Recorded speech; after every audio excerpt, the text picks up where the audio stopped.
The following podcast may not be for all listeners. Listener discretion is advised. For centuries, sailors have whispered of a terror lurking beneath the ocean's surface. A beast so massive, its tentacles could shatter ships and drag men screaming into the abyss.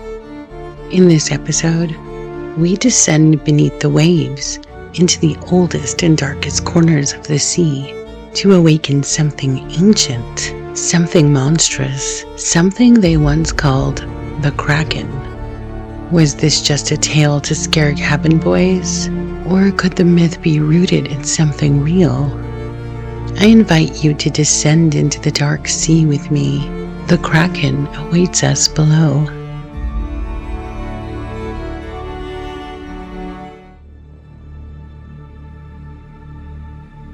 The earliest whispers of the Kraken crawl out of the shadows of 13th century Icelandic sagas.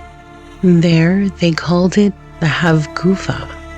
This Norse myth described a beast so massive that sailors mistook its back for an island, only to realize too late that the land itself was shifting beneath the waves. The Havgufa didn't just haunt the margins of old maps.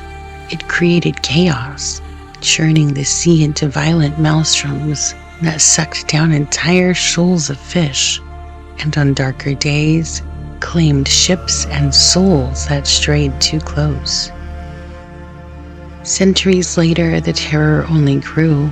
In the 1700s, Eric Pontoppidan, the Bishop of Bergen, had a taste for the macabre and gave the Kraken its modern form, describing it in his book, Natural History of Norway, as a beast so enormous that it could pull entire ships under with its tentacles, or drag them down in the whirlpool it left behind.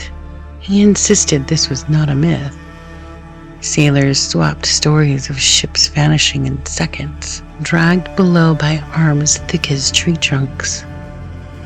The Kraken became a fixture in Europe's imagination, its legend inked into sailors' journals, grotesque sketches of writhing limbs coiling around masts, splintering decks, and pulling entire crews to a watery grave. Yet behind every myth, there's a flicker of doubt, a question that gnaws at the edges of reason. Were these tales just the fever dreams of frightened men? Or did something ancient and monstrous truly lurk in the black depths beneath their keels? As for the origins, some historians believe the Kraken legend originated as a way for ancient Norwegians to explain the mysterious disappearances of ships, and perhaps even the occasional sighting of a giant squid.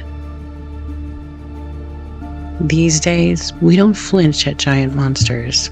The giant squid, Argoteuthis dux, is real and stretches more than 40 feet from tip to tentacle.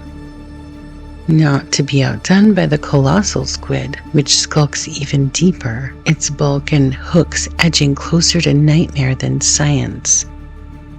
Both haunt the ocean's floor, so far beneath the surface that sunlight barely scratches the darkness. Most of what we know comes from the corpses washed ashore or tangled in nets, their living forms rarely glimpsed by human eyes.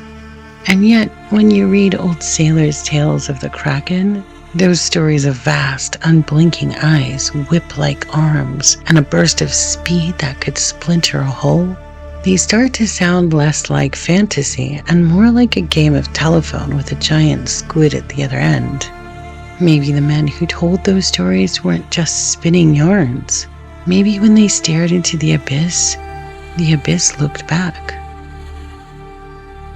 In the waning days of November 1861, the French ship, the Electon, cut through the Atlantic swell, nearly 120 miles northeast of Tenerife.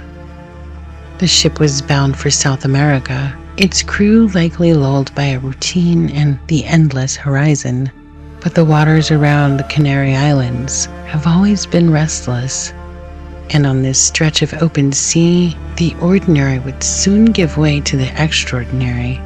They reportedly opened fire with cannonballs on a giant squid. The creature slipped back into the depths, leaving only questions in its wake.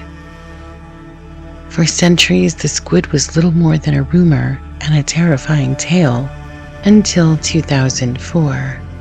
The line between legend and reality blurred when a team of Japanese researchers managed to capture the first ever photographs of a live giant squid in its natural habitat.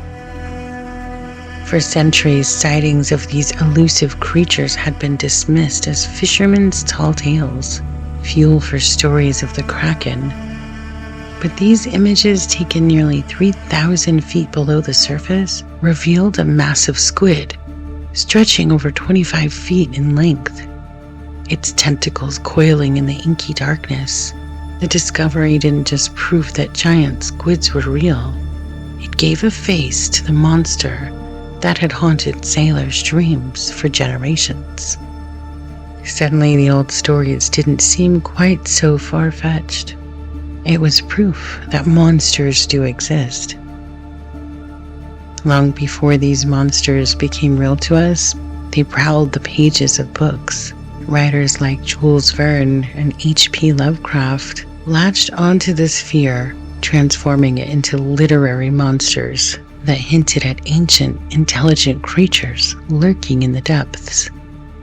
In Verne's 20,000 Leagues Under the Sea, the crew of the Nautilus faced off with a colossal squid, its writhing arms battering the submarine with almost supernatural force. Verne wasn't just borrowing from sailors' tales.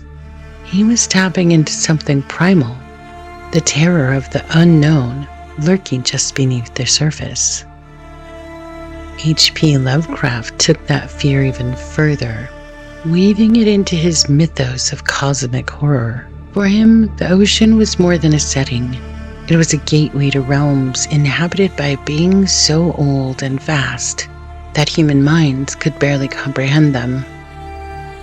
His creatures, like the infamous Cthulhu, weren't just monsters.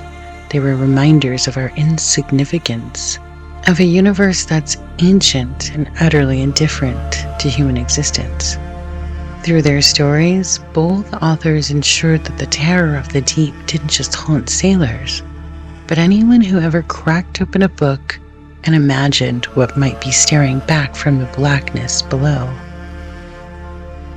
These days, over 80% of the ocean is unexplored, a blind spot on our own planet. If the colossal squid, a beast larger and stranger than anyone dared imagine, can lurk unseen for so long, who's to say what else is out there? Fishermen still find deep, ragged scars etched into the flesh of whales. Boats return to port with unexplained drag marks gouged across their hulls. Sonar sweeps pick up massive shapes moving far below, too large and too alive to fit any catalog. Maybe these are just errors, glitches in sonar, shadows in the deep. Or maybe the old stories are still writing themselves, one ripple at a time. Perhaps the Kraken isn't just a memory. Maybe it's still waiting. We may never know what awaits us in the depths, but the Kraken reminds us that we haven't conquered the sea. We float on the surface, blind to the worlds below.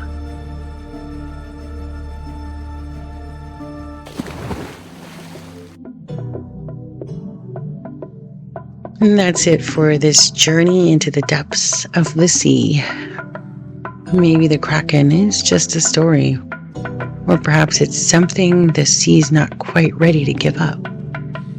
Either way, next time you're staring out at the endless ocean, remember, some myths never die, they just sink until they're ready to rise. Don't forget to subscribe, like, and share, and keep your eyes on the horizon.